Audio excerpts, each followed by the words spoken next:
For decades, Diddy has been known to control every room he walked into. Power, influence, money, he had it all. What followed stayed buried for years until a single detail broke the silence. This is the moment everything changed for Diddy. Yes, a three-way call was made between one of Combs's lawyers, who did bring in another person on that call with Combs while he has been at Fort Dix, but that there was nothing improper about it. The night everything changed. Just after midnight on November 16th, 2023, a civil lawsuit was filed in New York that no one in the industry expected to see attached to his name. By morning, major outlets were no longer running profiles or retrospectives. They were quoting court filings. Cassie Ventura, a former partner and longtime collaborator, alleged years of abuse and control in a complaint that immediately entered the public record. There was a stamped filing number and language that had never been distantly associated with him. Now, it was published, accessible to everyone. And what mattered was not the claim itself, but the reaction it triggered. Within hours, reporters began dissecting the document line by line. The allegations referenced specific dates, locations, and business settings tied to his career. By the next day, the lawsuit was settled, but the effect didn't reverse. On November 19th, he stepped down as chairman of Revolt. Statements from companies shifted in tone, moving away from praise and toward distance. Interviews from years earlier were clipped and replayed with new context. Nothing had been proven in court, but the environment had changed. From that point forward, every mention of his name came with a pause, and the pause itself became the story. Power before the crack. Sean Diddy Combs is facing new sexual assault allegations. The LA Sheriff's Department says that it's investigating a report from an alleged victim in Florida. Right up to that night, Diddy was seen moving without a care in the world. Forbes had valued his business empire in the hundreds of millions, driven by long-standing partnerships in music, spirits, and media. Revolt TV remained publicly tied to his name, with his role as founder still listed across corporate materials. His music catalog continued to consistently generate licensing and stream revenue like clockwork. Industry events still looked forward to his presence. Behind the scenes, however, Jonathan D. Davis, who has handled Diddy's legal matters since the early 2000s, was more active than ever. As civil filings were being prepared in anticipation of potential litigation, private negotiations were happening between legal teams, long before the public ever saw a headline. Other firms like Agnifilio Trader LLP, who had worked with him for years, were monitoring risk, not loyalty. While insurance clauses were reviewed, brand teams began flagging language and exposure timelines. Not publicly, internally. This seeming silence was the calm before the storm, almost like when people sense instability but don't yet know its scale. Because up until that night, the power still functioned. Names opened doors and single signatures literally wrote fortunes. And now, finally, the system took on an extremely defensive stance. It was on high alert. And one thing we all know is that once that switch flips, it never flips back. The settlement that didn't save him. So on Tuesday, in an 84-page filing, Combs' attorneys asked a New York federal appeals court to immediately release Combs and send the case back for a new sentencing, or... The lawsuit didn't really drag on. No crawling through months of filings or depositions. It ended almost as fast as it appeared. Within a day, the case was settled. For some, that should have been the end of it. A legal dispute resolved without trial or verdict. But instead of calming things down, the speed of the settlement did the opposite. It unsettled people greatly. Reporters slowed down and reread the timeline. Also, settlements still leave traces. There are always filings and sealed clauses. There are compliance requirements and detailed records of what was alleged, when it was alleged, and how urgently it was closed. And in high-profile cases, those documents don't disappear just because money changes hands. They get logged. And here, they were reviewed and to be remembered for a long time. What made this moment heavier was the contradiction it created. Legally, everything went quiet, but culturally, the noise exploded. Coverage intensified as industry reactions escalated. Silence from insiders grew louder, and instead of moving on, people leaned in. As quickly as the case ended, one question was bound to hang in the air. What was being covered up? Because discovery never happened. Now, while the speed of the settlement raised questions that couldn't be answered by press statements alone, media coverage instantly went from celebration to verification. Legal analysts were now forced to read timelines instead of lyrics, and that absence became its own kind of evidence in the public imagination. Why he has now filed his own civil lawsuit alleging Diddy sexually and physically abused him for years, which Diddy denies. Was this really nothing? Patterns reporters couldn't ignore. After the settlement, journalists did what they are best known for. They rushed to uncover brand new accusations. They did this by going backward. Profiles from Rolling Stone, the New York Times, and Billboard were pulled from archives. Old interviews where Sean Combs described himself as controlling the environment were replayed without the laughter they once carried. A 2017 Breakfast Club appearance, where he joked about keeping a tight grip on people around him, was clipped and circulated with different headlines. The Los Angeles County Sheriff's Department is now investigating a sexual battery claim against Sean Diddy Combs. Lyrics were re-examined too. Songs that sounded like exaggerated bravado were now read more literally. Lines about dominance, loyalty, and obedience were no longer dismissed as performance. Music critics began asking whether the persona and the private life had ever really been separate. Then, the video footage followed. Red carpet interviews where artists deferred to him. Reality TV moments on Making the Band where contestants described fear, not pressure, during confrontations that were once framed as tough mentorship. Clips resurfaced showing people freezing instead of speaking when challenged. What once looked like discipline now looked like control. What stood out most wasn't what people said, it was who stopped talking. Artists who had once credited him publicly.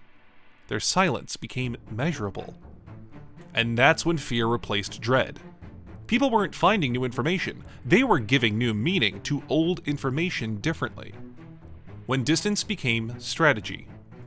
After the settlement, everything was procedural.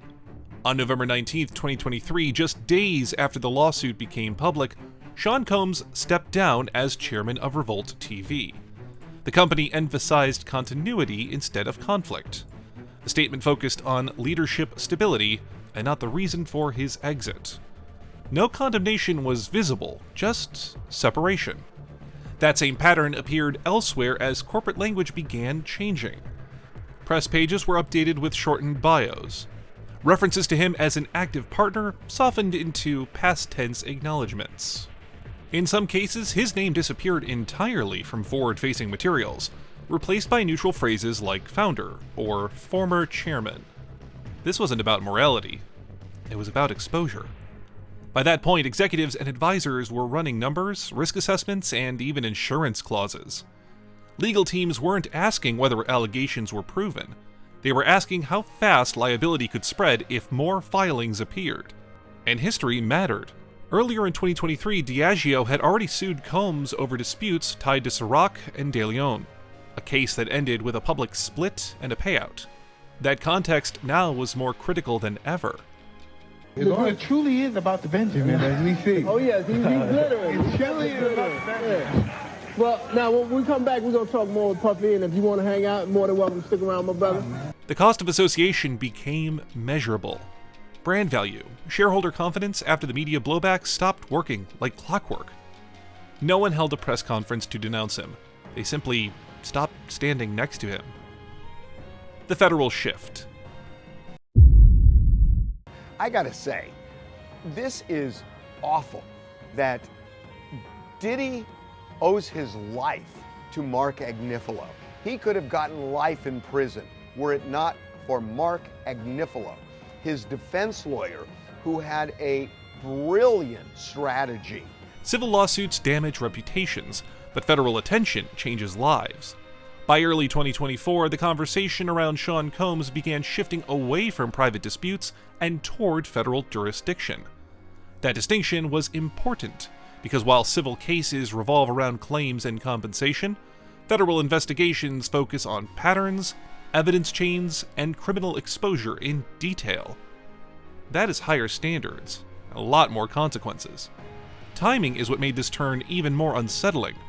Civil filings were merely acting as signals. They surfaced documents and locked timelines into public record. They drew attention to conduct that may fall outside private resolution.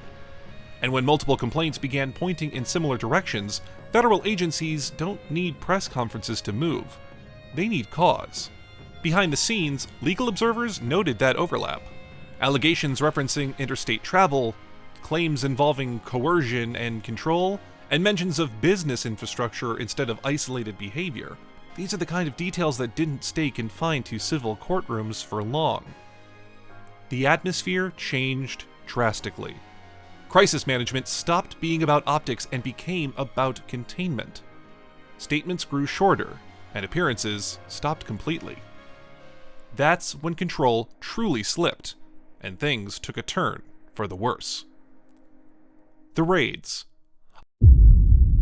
This morning, new fallout for Sean Diddy Combs in the wake of Monday's raids. Federal investigators now confirm agents seized electronics from the rapper's homes in California and Florida. Sources say the raids are connected to a criminal investigation into sex trafficking allegations against Combs. On March 25, 2024, the story stopped being abstract. That morning, Homeland Security investigations agents executed federal search warrants at Sean Combs' properties in Los Angeles and Miami. In Holmby Hills, armored vehicles lined the street outside his mansion. In Miami Beach, federal boats idled near his Star Island home as agents moved in. This physical presence was a very bold statement. Photos and video obviously spread within minutes as agents in tactical gear opened gates, blocked driveways, and started carrying out boxes. At the Miami property, Combs' sons, Justin and King, were detained during the operation before being released later that day. No charges were announced, but no explanations were offered either. And that silence only amplified the images. The visuals did more damage than any allegation ever could. For years, control had been part of the brand, controlling rooms, narratives, and outcomes. Now the scene showed something else entirely. Federal authority where image management used to be. Search warrants where NDAs once worked. Online, the reaction outpaced every legal response. Clips looped, and headlines updated every minute. Old statements were reposted next to new footage. The gap between public perception and legal reality collapsed into that single moment. After the raids, something more unsettling than outrage settled in. All the way back to an alleged incident from 2020 involving Combs and a male music publicist and producer who says Combs exposed himself to him after being invited to a photo shoot. Silence. Artists who had once credited Sean Combs publicly said nothing. Executives who had defended him in past controversies didn't appear on cable news. There were no coordinated statements emerging from Bad Boy Records alumni, and former partners refrained from stepping forward to contextualize, explain, or push back. In an industry that usually rallies fast when one of its power centers is threatened, the absence was noticeable. His own legal responses changed. Statements from his attorneys emphasized cooperation and denial in careful language. But there was no aggressive counter-narrative, no attack on accusers or attempt to reframe the moment as media hysteria. It was all restraint. Restraint that spoke volumes. And as his infrastructure collapsed, publicists weren't flooding inboxes anymore. Crisis firms weren't shaping a unified message. Industry allies didn't leak supportive quotes. The familiar machinery that turns controversy into survivable noise simply wasn't activating. For years, protection had been automatic. Where influence meant access and defense, now, even the distance felt intentional. It was like people weren't choosing sides, they were choosing absence.